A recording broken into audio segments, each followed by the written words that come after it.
Is there a response on that? We responded together, Chair. What do you mean? We responded. Governor, you are not a visitor to these proceedings. If there's an audit issue, you respond to it directly. Chair, what I'm saying, we responded on non-compliance of wage bill with non-compliance with ethnic diversity law together.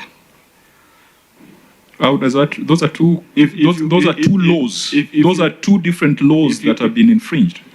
You can't have the same response. One is NCIC, the other one is County Governments Act and PFM Act that has been cited. So you are arguing that if you read this response, we will get satisfactory explanation on why your wage bill is at 46%. Can you read it? Just read it. Let him read it. We can't read because the heading of this particular query reads non-compliance with ethnic diversity laws. So it should be limited. Senator, he has said that when he reads it, we shall find an answer. So let him read it so that we see whether he's answering his own questions. Governor?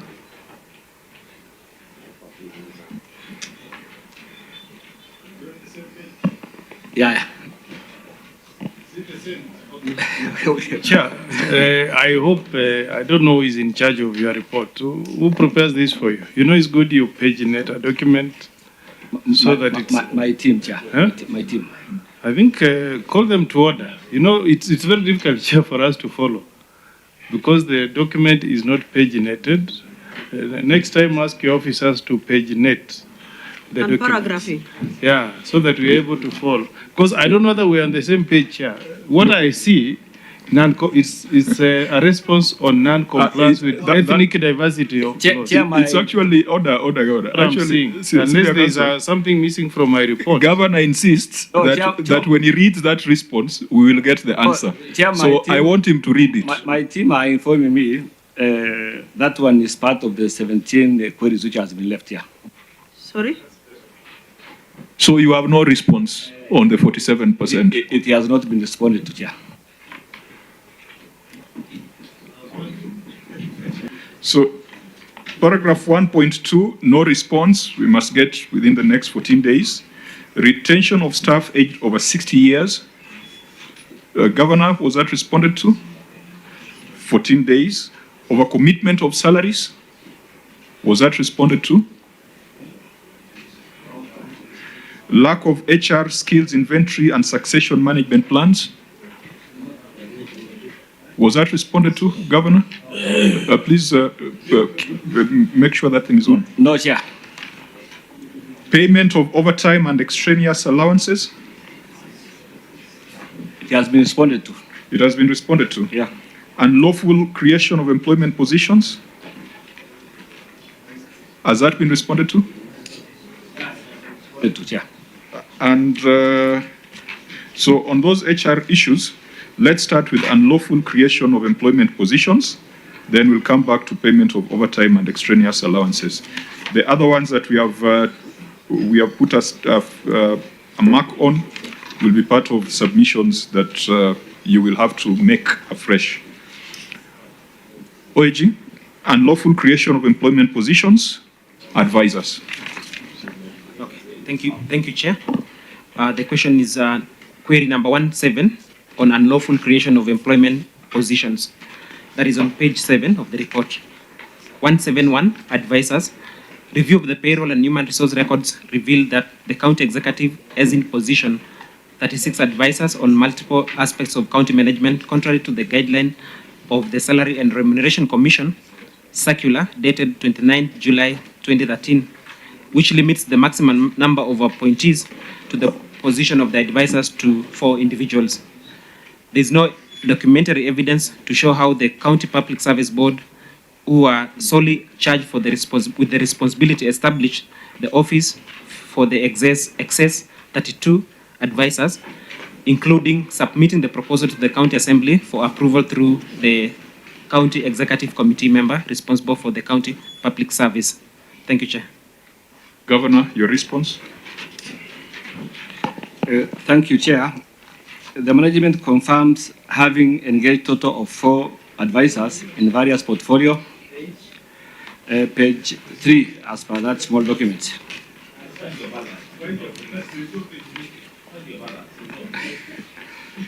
Page 3, excess advisors and chief officers, according to our response. Column, Are we there? Yeah. Can I go on, Chair? Yes, proceed. The management confirms having engaged total of 4 advisors in various portfolio, as per below table appendix 2. Appointment letters. The other 32s, Chair, are officers appointed under the County Public Service Board of Isiolo.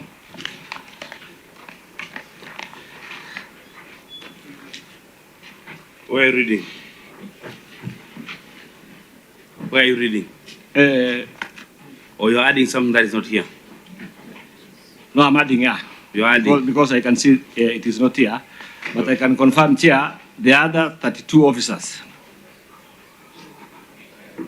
are officers under the County Public Service Board.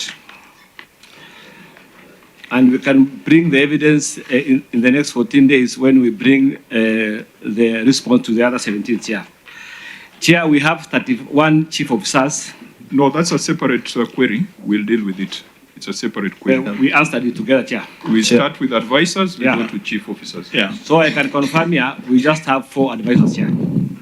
Chair. Senator, maybe before the senators come in, Auditor General, you've said that you reviewed payroll and HR records, and it revealed there were 36 advisors.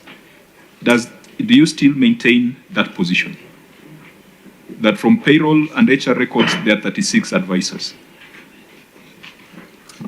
Oh, thank you, Chair.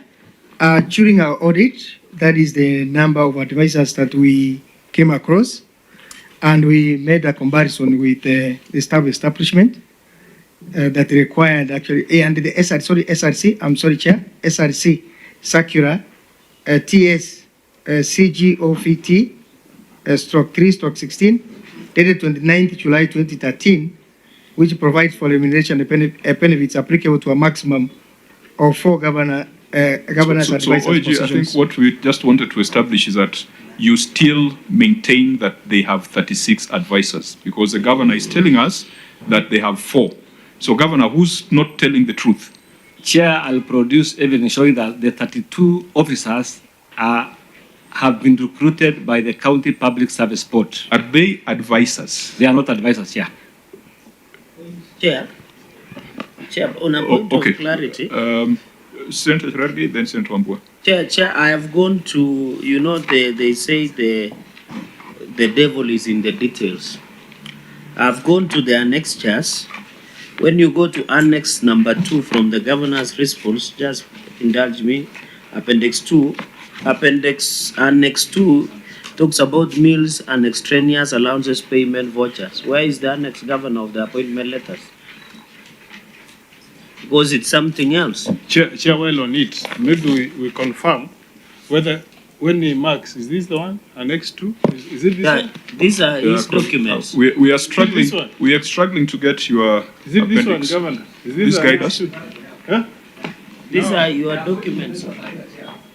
No. Where you have indicated in your answer. We are not. Chair, he says in his response that we make reference to Appendix 2. That is what And I'm I'm referring asking to. whether it is this one, because when you open, there is nothing on Appendix 2, so that we are able to follow. No, in my appendix 2, Senator Omogeni, yeah, it talks please. about meals. Governor, and make our life extraneous easy allowances. by just pointing us to the appendix. Where is Appendix 2? I in know your they are report? not annotated. Yeah, so that we but- follow. Because it talks about meals and extraneous allowances payment vouchers. Yes. And Governor, who prepared this documentation? Is it CCM Finance? Who prepared? Do we have the appendix, Governor? so that we can It's not there. Manage It's time. about meals. And extraneous allowances, payment vouchers. So that we become efficient. Yes. No, Governor. Governor, is it here? But it's Please be on record. You need to keep your mic on. Chair, I can see some appointment letters here of the chief officers and some advisors, but my team have not paginated it. So let that. I think the Can you help governor, us to just tell us in the document so that we follow with you where they are? the governor, Chair, I Chair, can the governor should not be looking for letters. What the audit query is about unlawful creation of employment positions, and that advisors are supposed to be 4. Now, for the 32, what you need to show us is documentary evidence of County Public Service Board, who are solely charged with the responsibility established the Office of Excellence, 32 advisors, not letters. It is that evidence that the County Public Service Board created those positions and they were ratified by the Assembly. That's what you should be looking for, not letters. Chair, before we go there, Senator Guyo? our representative on the ground to verify that information is Auditor General. And the Auditor General position is that the county has 36 advisors. The governor is saying he has 4. So who are we listening to before we even go to the documentary evidence? Senator Lelegwe? Chair, even before we go far, when I was following the governor reading on that audit query, he read up to a point of discussing the response. And I think this committee requires us to receive written submissions.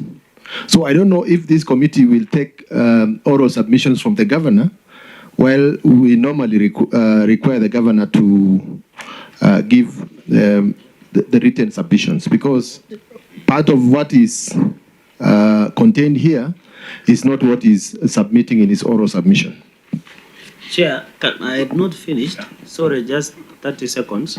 Chair, in the industrious nature of which I am, when you look at Annex 4, the headline talks about expiry of contract. Governor, I don't know who did this work. You will tell us, the officer. I can only see appointment letters of chief officers. There is none that shows any letter of advisors. Annex 4. Expiry of contract, I think they were mixed up. They are only appointment letters of chief officers. So where is the documentary tying up with what the vice chair said? Because on oral submission, since the governor has taken an oath, the oral submissions and written come together. So where is the letter of the advisors in this? Senator Ambua, so that we now get back to substance. I know we've taken quite some time on procedure. So, Chair, and that's actually my fear. I'm wondering whether, Chair, due respect, I'm wondering whether we will be able to engage fruitfully with the information that we have received. I'm actually wondering, Chair, whether it would not make more sense to get the governor and his team, put their responses in order, and appear before us when they are ready to engage. At this rate, Chair, there are appendices that are blank. There is nothing to it. And when you listen to what the governor is trying to say, he says he has information. No, he's trying to give us information which is not contained in the reports. And now that they have gone on record and said that they have not responded to 17 issues, which is half of the issues raised, and those issues are interlinked, Chair, I'm wondering whether it would not make more sense for us to engage when we have all the responses, and then also have the county government of Isiolo give us a document that is really a document that we can go through. This is jumbled up. Now, let me, perhaps coming from having sat here for quite some time, this governor has chased him away several times. and is happy to pay 500,000.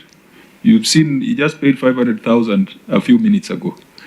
It sometimes, to be honest, members, it gets me to think, could this be the strategy that you come to Nairobi unprepared, we send you home, we fine you 500,000, and then no one ever gets to know what happens as far as financial management is concerned in Isiolo? That is my concern. Ideally, this is a case where the governor should have been already on his way back home. The fact that he did not even respond fully to the issues raised. But in the process, we don't get to discuss issues. So I think, members, it is clear that already there are 18 issues that the governor must return to respond to. But there are few things that are so glaring that it would be untidy for the governor to leave Nairobi without us having discussed them. These issues of advisors, these issues of chief officers. I know it is happening in other counties. We must deal with them, even if you're not clearing the audit issue. But I think we must deal with these things without too much regard to the procedural issues. Right. Things like projects. We came to Isiolo to look at some projects. They're here in this report. We must be told what is happening there. So members was just asking for a blend of, we don't need to be very pure on procedure, but we must have some conversations around Isiolo. The past meetings, we have just been, we've not been dealing with these reports. I don't know whether we agree that, Senator Dulo, do we agree on that? Because procedural purity, this meeting would have been adjourned by now. Chair, we need to proceed on this matter, more specifically for the benefit of Isiolo. The issues of HR, we must deal with it today because they have responded anyway. So that is my position. Senator Sfu. Yeah, Chair, I was struggling with the governor's response. Governor, you have told the committee that these 32 are not advisors. So let me start with the Auditor General. All these people have appointment letters. Is that the source document that told you that these are people appointed as advisors? So yes or no, Auditor? You saw the employment letters and they say these are advisors. Thank you, Chair. Once we do the audit and once before we include any audit query in our reports, we have to compare quite a number of issues. One of them is the appointment letters. Two, we have to check whether there is a payment, that's the remuneration relating to the officer who has been employed by the county.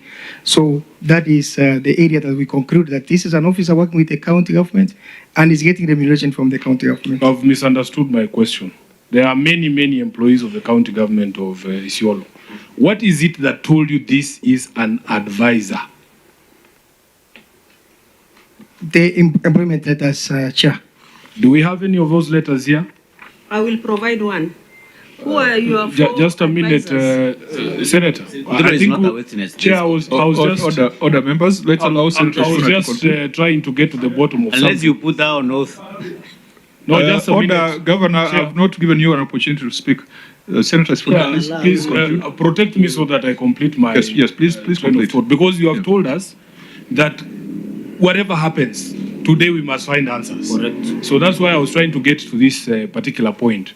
Auditor General, do we have any of those letters there, or at least a name, the names of those 36 people who you identified as advisors, so that we can put it to the governor here, that those people are actually advisors? Because if it says in your employment letter that you're an advisor, then that is the position. Do you have anything, or we just go back to the governor? Thank you, Chair. Usually when we are doing the final reports, we don't indicate the names of particular individuals, but we have an appendix when we are giving the management letters attached to our management letters. Could you share that? Because you have it? Because it would have the names, right? Yes. Now, Auditor?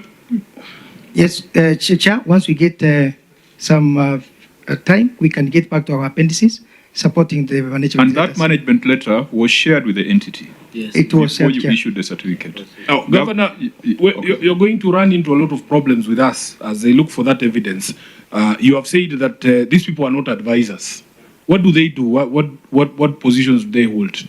I know there are many, like 32. Just, are you aware of those names from the Auditor General? Chair, we have many officers working. No, in that list of 36, are you aware of any 2 or 3 cases where the auditor said that this is an advisor and you have evidence to show us that they are not advisors? Chair, if you listen to what I said earlier, I said we will bring evidence showing that those officers are working under County Public Service Board. They were never. No, it doesn't matter who's employed. They were never recruited as advisors. We just have 4 advisors, Chair. So their appointment letters do not indicate that they are advisors? Yeah. Okay. Chair. But Senator Sifuna, how do you leave it at that point without having seen the appointment letter? That's why I'm saying, Chair, his position, he is on oath now. He has said that none of those letters show that these people are advisors. The OAG is going to give us the evidence because they saw the letters of appointment saying these people are advisors. Once we see those letters and they say the opposite of what the governor is saying, then we can proceed to go after him for perjuring himself. Chair, with all due respect. Senator, Yes, I come from this county. And I know very well, the governor has taken an oath, and I will take oath also, that they have actually doctored everything. And as I've said, those redesignations were done much after they appeared before Chute committee. When I tell you that I have an evidence, I am the one who is carrying out an oversight of that Isiolo County.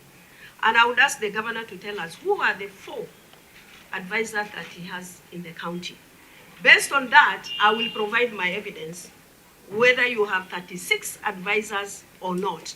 Because if that doesn't happen here, then the governor is lying to this committee. Thank you. I think that's a fair request. Governor, you have put here that you have engaged a total of 4 advisors. The appendix is not available. You are on oath. Can you tell us who they are? Because you're saying you've got something there. Chair, it is not a fair request. No. And I don't know the source of Senator Fatuma's Governor, allegation. Order, Governor. Order. You have said you have 4 advisors. Name them. And tell us their name and what advice they render of the 4.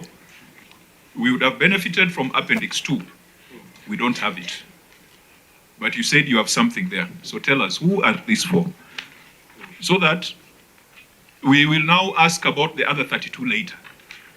Yeah, so don't respond to the other things. Just tell us who are these 4. Right away, Chair. Chair, if he has letters unsolved on these 4, he can also forward to us. Yeah, let's look at the 4.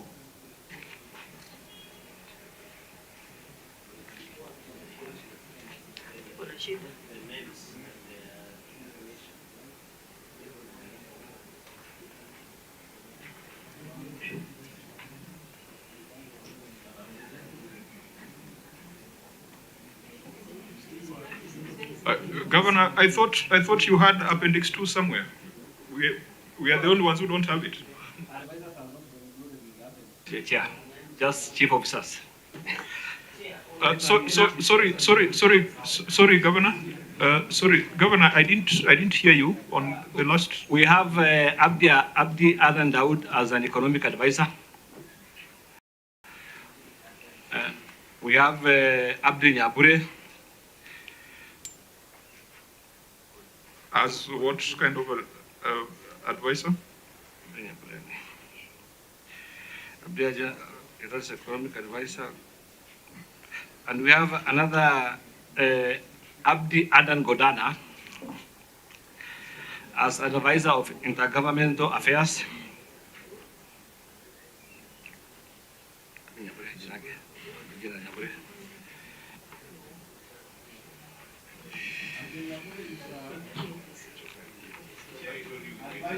Abdi Nyabure is political advisor. Abdi Nyabure, Dalia one.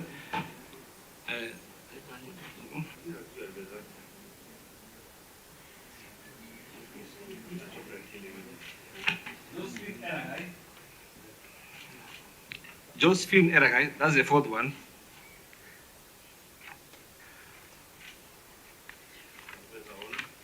No, I've said, I've mentioned 4. Josephine is advisor on what? I'm looking at the paper, just a minute. Just a minute. I can't. 4, only 4. Yeah, the question is, what does Josephine advise on, Governor? Just a minute, yeah.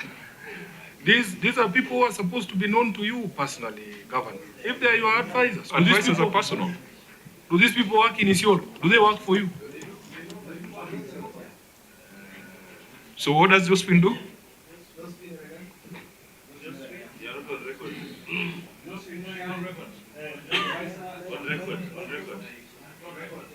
Microphone. Josephine is advisor on agriculture livestock production. Anything about Josephine? So those are the 4. So the other 32, what is your position of the other 32? They are working under the county public service board As what? as officers of different cadre, which I don't know here. Because I cannot know Did you all get officers the working management letter that listed the 36 from the Auditor General? Yeah. So your responsibility is to have the 36 and put another column and say this is an advisor, this one is a driver, this one is a director. That is how you discharge yourself. This is not for us to. It is not for the OAG to do that for you. Yeah. Chair. I will bring evidence and the document of the same. Chair, I'm increasingly, Yeah. I'm increasingly agreeing with the Senator Wambua that the executive is not ready for this meeting. I'm even getting tired in my head because Chair, can I say something? what we are getting really is not what we expect, Chair. Senator. What does Richard Chira do, Governor? The chief officer He's the chief officer. of devolution. So I can see there are 36, 31 chief officers. 31 here. Yeah. And coincidentally, you have just given them 2 years contract. Yeah. Were you the one doing appointment or the county public service? I'm the one who did the appointment after competitive sourced by the county public service board. I understand. What these 31 chief officers, are they still in office, all of them up to date? Their contract expired on March, and we recruit or reappoint the same. No. Chair, Senator Cherargei, you are diverting attention. Yeah, no, let me give guidance. There's an audit finding. Chair, I'm looking at the names that has been given by Senator Cherargei, we have an audit finding on advisors and another one on chief officers. So we'll come to it. Now, whereas I sympathize with Senator Maruma, you see, if we don't talk about these things, if we don't expose them, then they will just be buried under procedural, directives. So I don't know what Senator Dulo wants to say, but I wanted us to, before ruling on advisors, we can now go to the question on chief officers, because the governor has given one response for both, and then see whether with that kind of response we can make progress. Senator Dulo. Chair, I want to prove the governor wrong. Number one, he said he had 4 advisors, and the 4 advisors are known. Now, Josephine Eragai is supposed to be appointed as Chief Advisor on Livestock Production and Agriculture. There is no establishment for advisor as such. Number 2, yes. Number 2, her letter is signed by the governor himself. That is number 1. Now, secondly, there is another person appointed as advisor, Equalization Fund, which position does not exist at all. And that letter was signed by the county secretary, and I have an evidence. It can be verified. Now, let me conclude by saying that I agree with the auditors as Senator for Isiolo County, oversighting Isiolo County. The governor is lying on oath. Whatever position the committee is taking, that is my position. I thank you, Chair. Order, Governor. Chair, I'll give you an opportunity. Chair. You might benefit from what... First, we don't know the source of the document. Order, Governor. I will table it. This house is house of record. And it is a house of order. We should not allow, Chair. It is a house of order. You might benefit from what Senator Wambua is about to say. Senator Wambua? Pay keen attention to this, Governor, if you will. Frankly speaking, you have 4 advisors. That's your position. And these advisors advise you. They don't advise anybody else. They advise you. So there are people that must be very close to you. You must know their names, probably even their homes. These are people that advise you. You don't need someone to give you a phone and tell you this is one of them. And you don't need that. And that is why, Chair, and I really want to plead with Senator Dulo. I know I have been in that space. Senator, just listen to me. I've been in that space.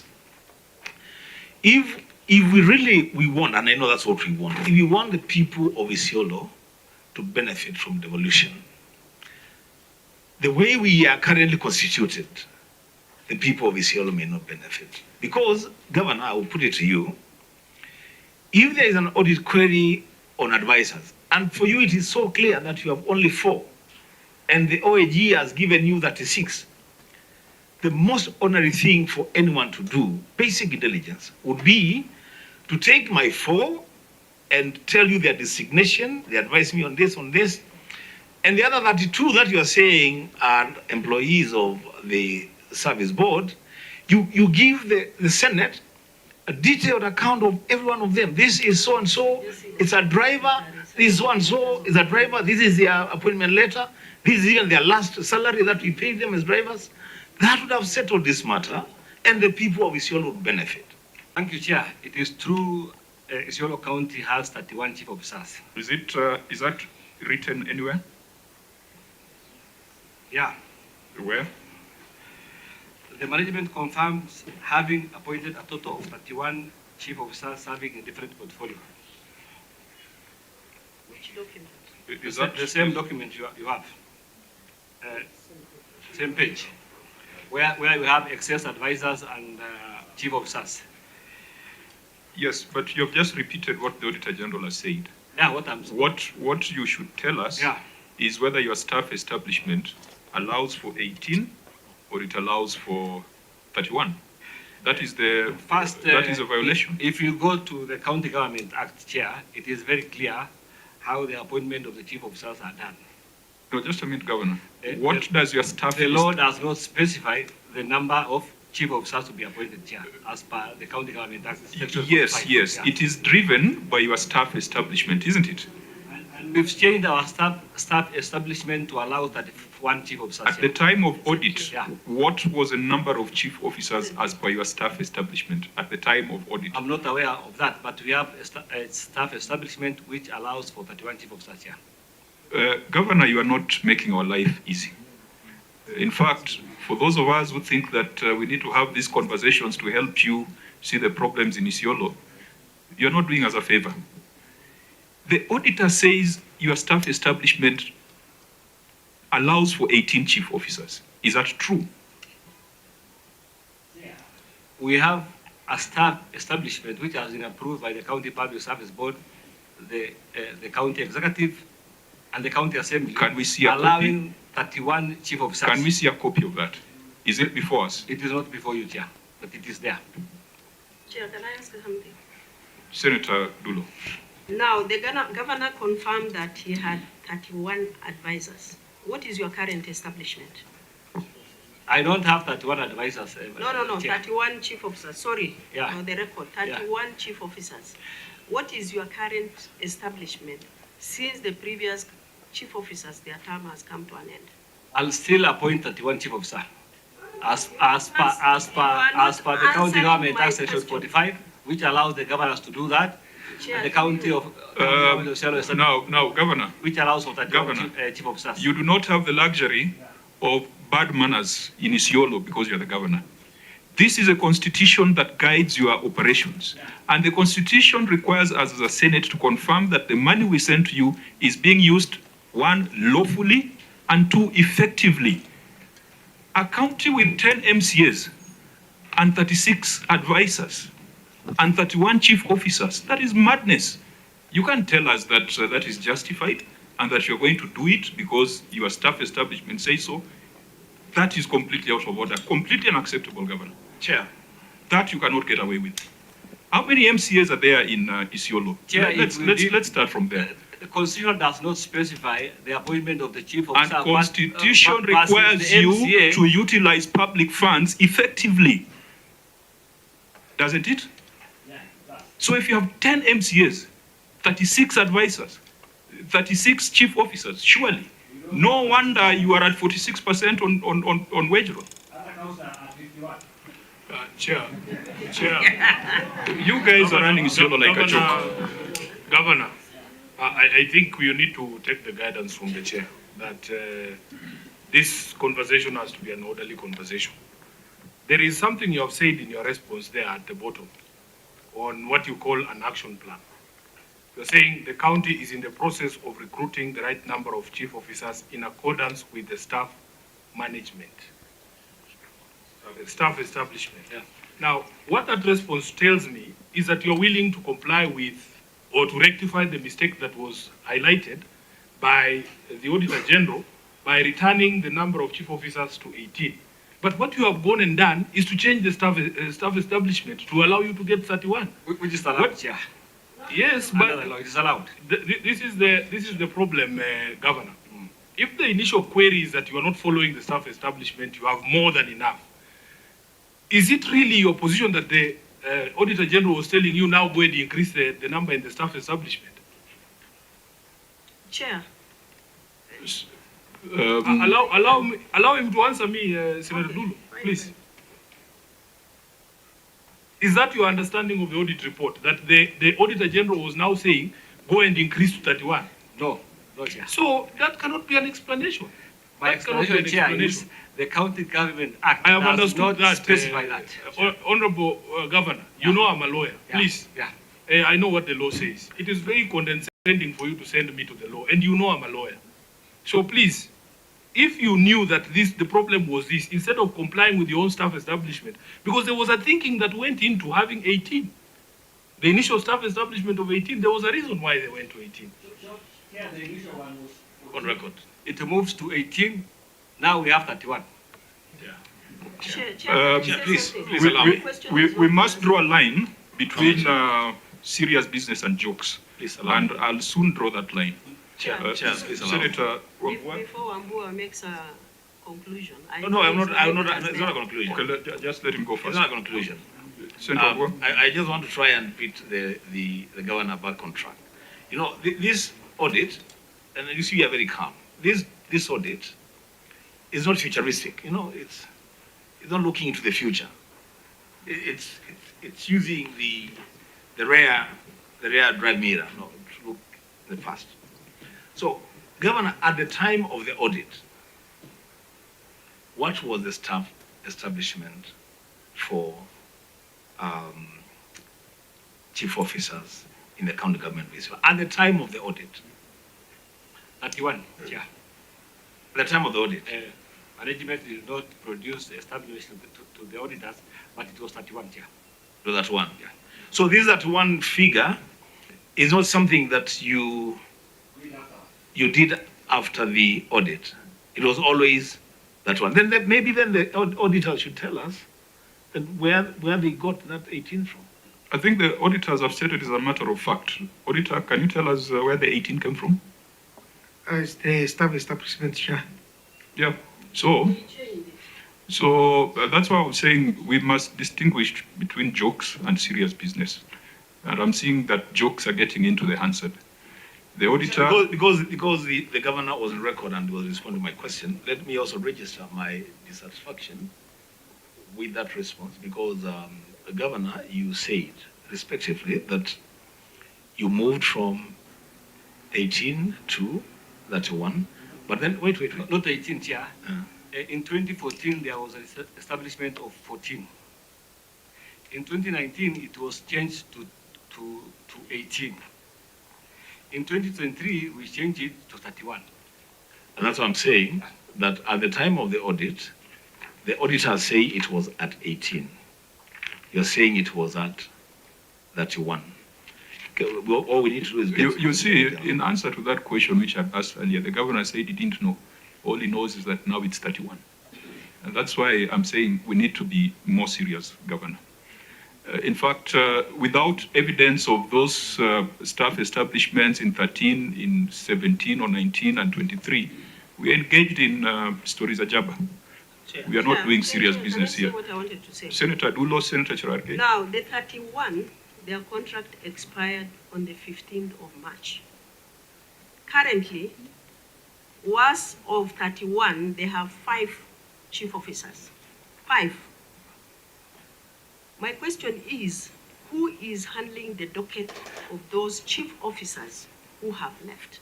Because if he says the law allows him to recruit as many numbers as he wants, 5 to deal with all the departments for the purpose of accountability, who is handling their budget as far as accountability is concerned?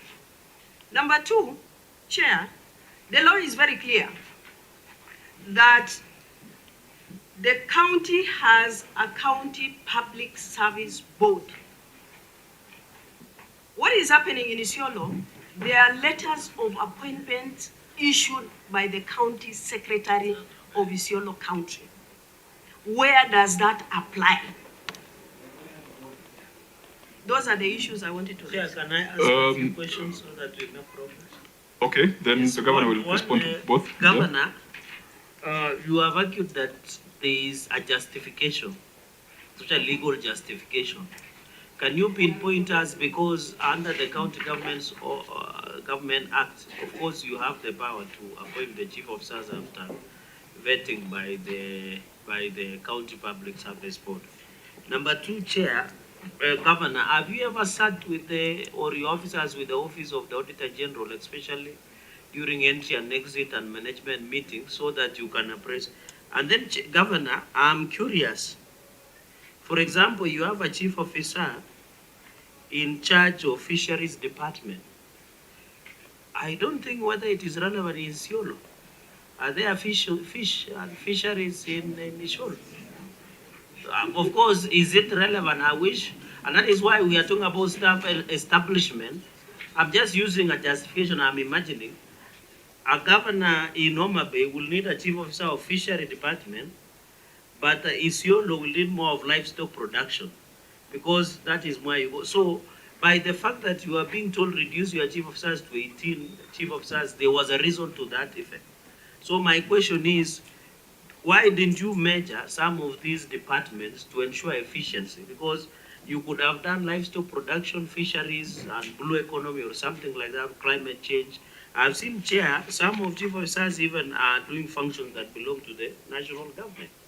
So I don't think it is efficient, Governor. So on those 3 questions, and finally, Governor, chief officers under the County Governments Act are the accounting officers. Who is doing the approvals and requisitions to control our budget? Because you say by March they are gone. So who will we hail as accounting officers as per the law? Thank you, Chair. Governor? Thank you, Chair. It is true the term of the previous chief officer's office expired in March, and we renewed 5 of them. 5 of them are the ones who are holding those positions and acting for the officers which the other chief officers have not been reappointed or recruited. I want to confirm here, we are in the process of either reappointing the earlier one or recruiting new one. Chair, I can reduce my chief officers to 10.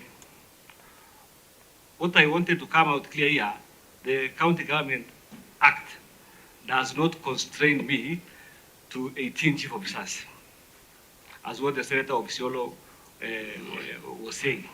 The act is very clear, and it is the law, and I was following the law. No, I'm on record. I have never said anywhere here.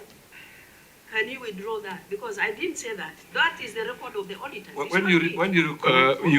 withdraw the word liar, Governor, I will You lied withdraw. to the committee. You are the liar. You Governor. are a pathological liar. Governor, Yeah. Governor, you are getting out of order. You are getting out of order. I don't think you came to Nairobi for a shouting match. And we have been extremely patient. The chair has been extremely patient to allow us to have a conversation that can help the people of Isiolo. Let us not reduce it to a personal exchange. Whereas you say the law does not specify the number of chief officers, why is it that Isiolo has just 9 CCs while other counties have 10? Because it's specified in law, isn't it? In the constitution. And To have it a is third of the members of the county assembly. correct. And we have, So, applied to that. just let me guide you. Because the same principle that has capped the number of CCs in proportion to the size of your assembly is the same principle that would apply even when it comes to chief officers. There is a principle, and even if it is not stated in black and white that you should have 10 chief officers, you know, one day you'll wake up and you'll have 100 chief officers. Is that effective utilization of public resources? It is our job that even if you did things in accordance with a gap in law, but we must ask whether it is effective. It sounds wrong for a county like Isiolo with 10 MCAs and 9 CECs to have 36 advisors and 31 chief officers. That is not effective use of public resources. And you see, you have not provided any evidence to confirm that you have complied with your own laws in Isiolo. You have not presented to us the staff establishment. You have not presented to us the schedule of the 32, whom you are saying are not advisors. So we cannot arrive at any other conclusion. In fact, it now gets me to the point of asking whether we should proceed if these 2 issues have been responded to in this manner.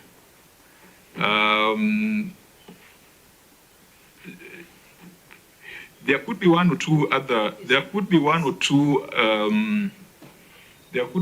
other issues, perhaps relating to projects, that we might want to have a preliminary conversation on, so that when you now do your substantive response, you are guided on how to deal with the matters. But on the first 2 issues that we have tested,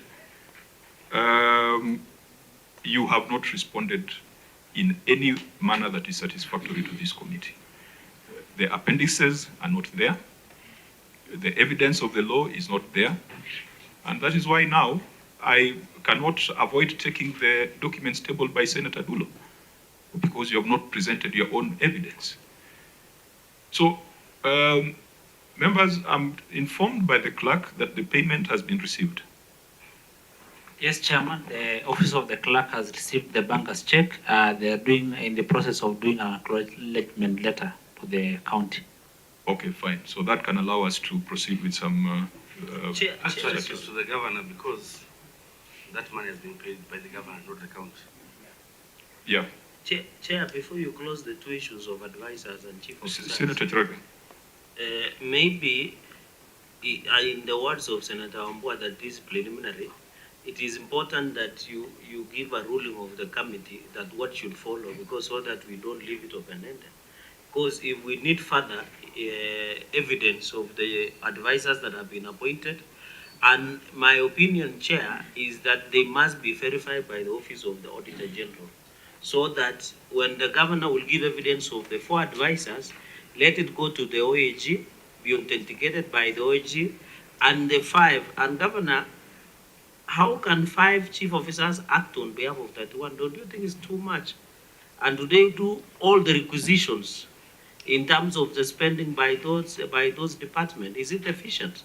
And how long will you take to appoint the new chief officers? It is not efficient. You know, just a minute. You know, your question would imply that 31 is the ideal number that they should have.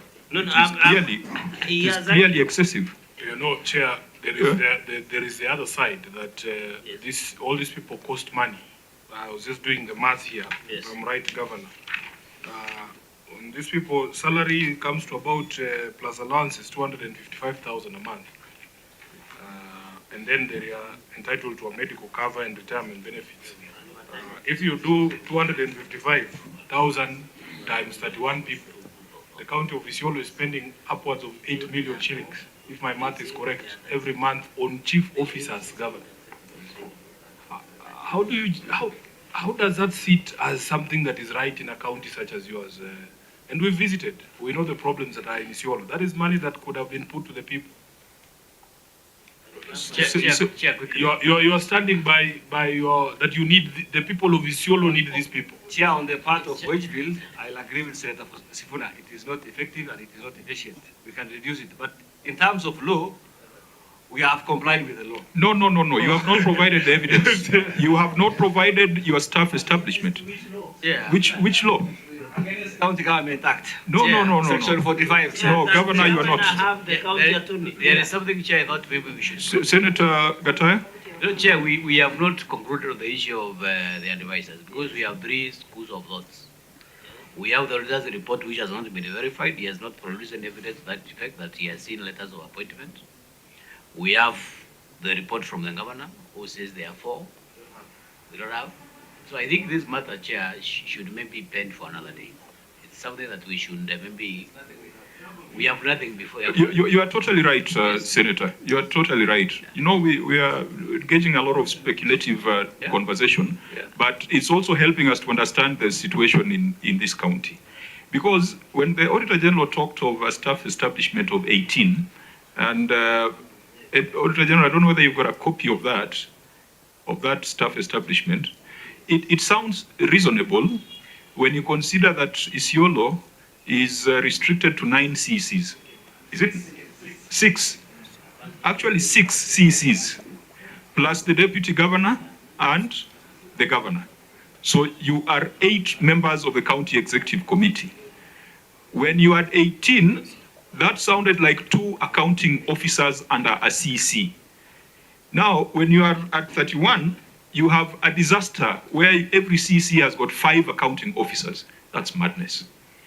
That does not fit anywhere in any school of leadership or management. It can't be. And if it is not in law, we shall put it in law. But whether it is in law or not, it is not effective. It is wasteful. So Senator Gataya, we are not concluding these matters. We are not clearing them. I think it's just a preliminary conversation to give guidance to the governor. Chair,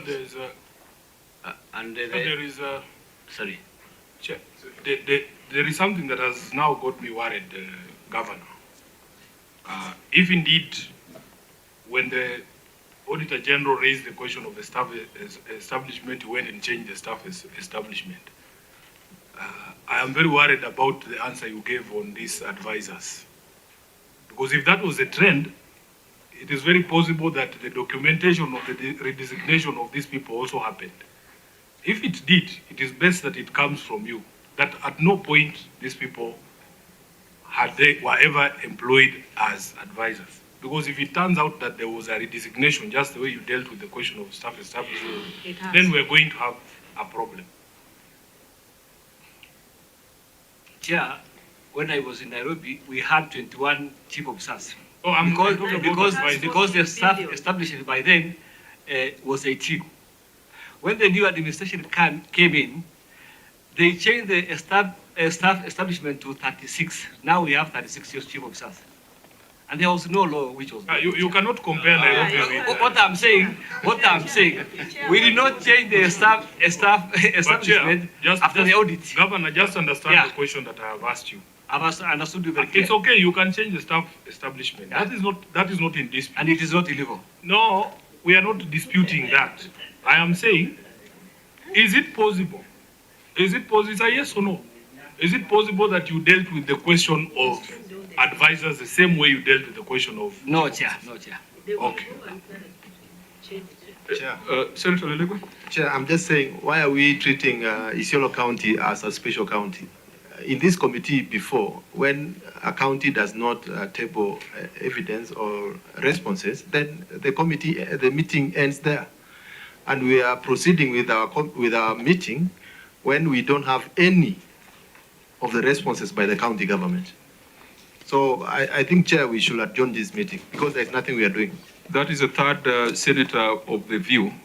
Senator Wambua talked of a preliminary conversation. And I think that is what we'll call this, because it must go out to the public and on record that the Senate is of the view that this is wasteful expenditure, but we'll still have to provide the evidence to confirm that it didn't break the law. But this is not effective. Now, I wanted to, members, I just wanted us to look at one other issue and see, yes, I'll give you a chance, and see whether it would be possible to follow through the records or the evidence presented by the governor to support that matter. If we find that the next issue is still unsupported and the governor is just repeating what the Auditor General has said, then we will direct that instead of responding to 18 issues, you must respond to all the 35 original issues in the next 14 days. Chair, let me say on record and actually follow through what Senator Sifuna has said. And I'm saying it on record for Isiolo people, that those 36 advisors, their positions have been redesignated. They have changed the staff establishment, and that has been done after the auditors had come up with a query, and after they also appeared before the committee of Senator Chute. Thank you. Now, I'm looking at the clerk's letter on the payment of the fine. I think, clerk, you must redo this because this letter cannot be addressed to the county secretary. The governor was fined in his personal capacity. Yeah, so this letter says, we acknowledge receipt of your letter dated 19th of May on the above subject matter and a banker's check in favor of Senate from Cooperative Bank of Kenya. So we'll need to confirm that that check number 80474 did not come from the county government of Isiolo. Governor, was that check from the county government or it was a personal check? It was a personal check. So clerks, I think for neatness, I don't think we should be addressing the county secretary because it would look like the money came from the county. You can rectify that. Can we look at the spatial plan? Now, before spatial plan, there was issue of 2 deputy county secretaries. And Chair, finally, you were directed at the Office of the Auditor General. If in their management they have attached appendixes of the names of these officers, is it now good that they table and also the governor to clear the air on the 2 deputy county secretaries? Is it true or not, so that you make a ruling on the entire matter? Governor, you have 2 deputy county secretaries? Yeah. Is it in line with your staff establishment? Yeah. And can we have a copy of the staff establishment? I'll bring it. Because without that, then we'll be engaged in speculative talk. You at least you have benefit of seeing mabarabara ya gorofa in Nairobi. I would have expected the same to be translated in Isiolo. So please, Governor, through the chair, let us see value for money that comes to Isiolo. So that at least when we sit here, if you had given us everything, I don't think we would have taken 30 minutes or even 1 hour, and we are able to conclude. So I think that is what I can say. It is sad to say I was ready to sit up to midnight, but unfortunately, I would have ready to sit at midnight. Then as we go back home, we could meet with wale wanakimbia usiku. But anyway, let me end it. Okay, members, I don't think we need to extend it much further. Maybe, Governor, you just need to give us an undertaking that you are going to whip your officers and your team so that at our next meeting we can make fast progress, because a lot of these things we have taken time because you are describing evidence that is not before us. If evidence is before us, it makes matters easy and fast. So go on record on your assurance for the next meeting. Thank you, Chair. I want to assure the committee In the next meeting, we'll produce all evidence and all the pages will be paginated. And I want to put a request here. The next meeting should be held in Isiolo so that we can also go through the project which you are asking this audit query. Thank you, Chair. The last time you were there, you disappeared. So But Chair, we have been there. How sure are we you'll You be will be there? around. We missed you. I'm requesting. Oh, you are requesting. Okay, And I'll put the bill, not the county personally. No. We have our budget. We have our budget. When I came to the Senate, we were at the bottom of even Lamu. That was 2013, as far as shareable revenue is concerned. Today, we have actually surpassed Lamu and Elgeyo Marakwet. Yeah? You can say no, but we have that record, Governor. So that is for another day. But let me say this. What is happening in Isiolo is that the law is not followed. Procedures are not followed. Chair, Governor. Can you protect Yeah, me? we cannot have an I have a exchange. right to say what I Governor, want to say. we have He has had a said very his good bit. meeting, so let's make sure we end it well. Senator Dulo, proceed. Chair, I have all the reason why I'm saying this. For HR, the law is not followed, and I can give you evidence where your county secretary signs letters of appointment, which by law is not allowed. Is the County Public Service Board should do that. I have an evidence to that. So let me go to HR, Chair. When they appear next time, they should provide the record that was there when the auditors carried out the audit, and also the record that they have currently after they have changed staff establishment for verification. But otherwise, I say thank you so much. Exchanging abusive language here, it doesn't help. I do my part, you do your part. But the bottom line is that we must account for every penny that goes to Isiolo County. And that is my work. I will do it at any cost. Thank you. So we will not be tired. The next time we are having this meeting, we'll start early in the morning. And even if it takes a full day, we must go through each and every issue raised by the Auditor General on Isiolo. And now that you've confirmed that we will not disappear again, it would also be worth considering coming to Isiolo. But we shall, the clerk will send a letter indicating the date of our next meeting. I want to encourage you to have a meeting with the Auditor General with a view to tying up the records so that we can have a useful meeting here in Nairobi. This meeting is adjourned.